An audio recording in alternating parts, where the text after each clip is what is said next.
ನುಗ್ಗೆಕಾಯಿ ನನ್ನ ಫೇವ್ರೆಟ್ ತರಕಾರಿ. ಇವತ್ತು ನಾನು ನುಗ್ಗೆಕಾಯಿ ಗೊಜ್ಜು ಮಾಡ್ತಾಯಿದ್ದೀನಿ ಸ್ಪೆಷಲ್ಲಾಗಿ. ಫಸ್ಟು ನಾನು ಸ್ಟವ್ ಹಚ್ಚಿ ನೀರು ಇಡ್ತಾಯಿದ್ದೀನಿ. ಯಾಕೆ ಗೊತ್ತಾ? ನುಗ್ಗೆಕಾಯಿನ ಸ್ವಲ್ಪ ಬೇಯಿಸ್ಕೋಬೇಕು. ಬೇಯಿಸ್ಕೊಂಡು ನಾನು ಇವತ್ತು ಗೊಜ್ಜು ಮಾಡ್ತಾಯಿರೋದು. ತುಂಬ ಟೇಸ್ಟಿಯಾಗಿರುತ್ತೆ. ನೀವು ಒಂದ್ಸರಿ ಟ್ರೈ ಮಾಡಿ, ಖಂಡಿತ ನೀವು ಮಿಸ್ ಮಾಡದೆ ನೀವು ಅದನ್ನು ಮಾಡಿ ತಿಂತೀರ. ಆ ಥರ ಇರುತ್ತೆ ಟೇಸ್ಟು. ಇವಾಗ ನೀರು ಕುದೀತಿದ್ದಂಗೆ ನಾನು ನುಗ್ಗೆಕಾಯಿನ ಕಟ್ ಮಾಡಿ ತೊಳೆದು ಅದಕ್ಕೆ ಹಾಕ್ತಾಯಿದ್ದೀನಿ. ನುಗ್ಗೆಕಾಯಿ ತುಂಬ ಸಿಪ್ಪೆ ಬಿಡಿಸಲ್ಲ ನಾನು. ಅದಕ್ಕೆ ಉಪ್ಪು, ಅರಿಶಿನ ಪುಡಿ, ಖಾರದ ಪುಡಿ, ಧನಿಯಾ ಪುಡಿ, ಮೆಣಸಿನ ಪುಡಿ, ಆಮೇಲೆ ಗರಂ ಮಸಾಲ ಆಯಿತಾ, ಇದಿಷ್ಟನ್ನು ಹಾಕಿ ನೀಟಾಗಿ ಮಿಕ್ಸ್ ಮಾಡ್ಕೋಬೇಕು.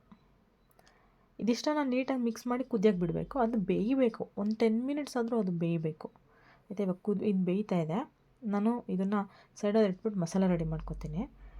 ಎಣ್ಣೆ ಹಾಕಿ ನೋಡಿ, ಇಷ್ಟೇ ಇಂಗ್ರೀಡಿಯೆಂಟ್ಸು: ಈರುಳ್ಳಿ, ಬೆಳ್ಳುಳ್ಳಿ, ಟೊಮೊಟೊ, ತೆಂಗಿನಕಾಯಿ ತುರಿ, ಸ್ವಲ್ಪ ಕೊತ್ತಂಬರಿ ಅಷ್ಟೆ. ಈಗ ಈರುಳ್ಳಿ ಮತ್ತು ಬೆಳ್ಳುಳ್ಳಿನ ಫಸ್ಟ್ ಫ್ರೈ ಮಾಡ್ಕೊಳ್ಳಿ, ಆಮೇಲೆ ಟೊಮೊಟೊ ಹಾಕ್ಕೊಳ್ಳಿ. ನಾನು 1 ಈರುಳ್ಳಿ 2 ಟೊಮೊಟೊ ಹಾಕ್ಕೊಂಡಿದ್ದೀನಿ, 1 ಬೆಳ್ಳುಳ್ಳಿ ಆ್ಯಂಡ್ 1 ಸ್ಮಾಲ್ ಜಾಮೂನ್ ಕಪ್ಪಲ್ಲಿ ಅಷ್ಟೇ ನಾನು ತೆಂಗಿನ ತುರಿ ತೊಗೊಂಡಿರೋ ಅಂಥದ್ದು.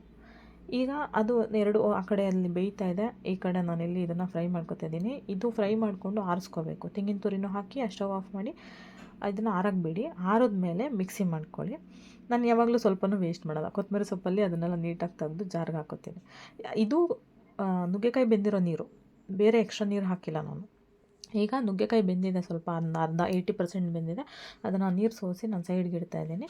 ಈಗ ಒಗ್ಗರಣೆ ಹಾಕ್ಕೊಳ್ಳೋಣ. ಈರುಳ್ಳಿ ಕಟ್ ಮಾಡಿ ಇಟ್ಕೊಂಡು ಒಗ್ಗರಣೆ ಸ್ಟಾರ್ಟ್ ಮಾಡಿ.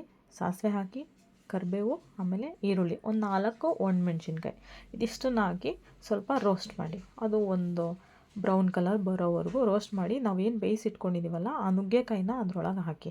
ಇದು ಈಗಾಗಲೇ ಉಪ್ಪು ಖಾರ ಎಲ್ಲ ನೀಟಾಗಿ ಹಿಡಿದಿರುತ್ತೆ. ನಾನು ಒಂದೇ ಸರಿ ಉಪ್ಪು ಹಾಕಿದ್ದೆ.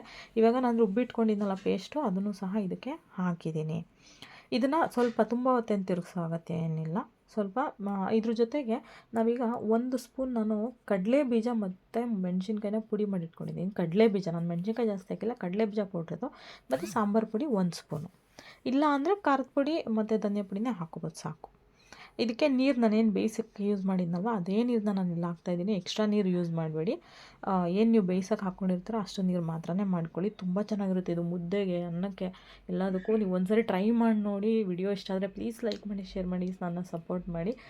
ನಿಮಗೆ ಖಂಡಿತ ಇಷ್ಟ ಆಗುತ್ತೆ. ನುಗ್ಗೆಕಾಯಿನ ಯಾರ್ಯಾರೆಲ್ಲ ಇಷ್ಟಪಡ್ತೀರಾ ಒಂದ್ಸರಿ ಈ ರೀತಿ ಮಾಡಿಕೊಂಡು ತಿನ್ನೋಡಿ, ತುಂಬ ಟೇಸ್ಟಿಯಾಗಿರುತ್ತೆ. ಈಗ ಇದು ಆಲ್ಮೋಸ್ಟ್ ನಮಗೆ ನುಗ್ಗೆಕಾಯಿ ಬೆಂದಿದೆ, ಇನ್ನು ಸ್ವಲ್ಪ ಬೇಯಬೇಕಷ್ಟೆ. ಸೊ ಹಾಗಾಗಿ ತುಂಬ ಹೊತ್ತೇನು ಬೇಯಿಸೋ ಅಗತ್ಯ ಇಲ್ಲ. ಕನ್ಸಿಸ್ಟೆನ್ಸಿ ನೋಡ್ಕೊಂಡು ಮೊದಲೇ ನಾನು ಬೇಯಿಸಿರೋ ನೀರು ಅಷ್ಟೇ ಹಾಕಿದ್ದೀನಿ. ನೀರು ಜಾಸ್ತಿ ಹಾಕ್ಕೋಬೇಡಿ. ಇದು ಸ್ವಲ್ಪ ಗಟ್ಟಿನೇ ಇರಬೇಕು, ಚೆನ್ನಾಗಿರುತ್ತೆ. ಈಗ ಆಲ್ಮೋಸ್ಟ್ ಇದು ಆಗಿದೆ. ಒಂದು ನುಗ್ಗೆಕಾಯಿ ತೆಗೆದು ಬೆಂದಿದೆಯಾ ಅಂತ ನೋಡಿಬಿಟ್ಟು ಆಫ್ ಮಾಡಿ ಅಷ್ಟೇ.